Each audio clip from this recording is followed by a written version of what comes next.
না।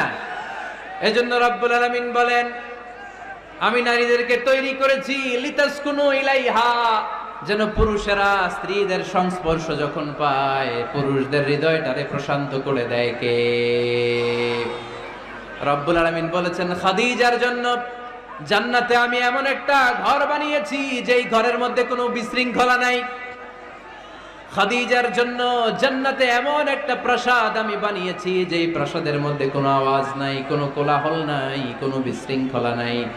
কারণ খাদিজা আমার নবীকে এমন একটা ঘর উপহার দিয়েছে যেই ঘরের মধ্যে কোনো বিশৃঙ্খলা ছিল না, আওয়াজও ছিল না। পড়েন সুবহানাল্লাহ।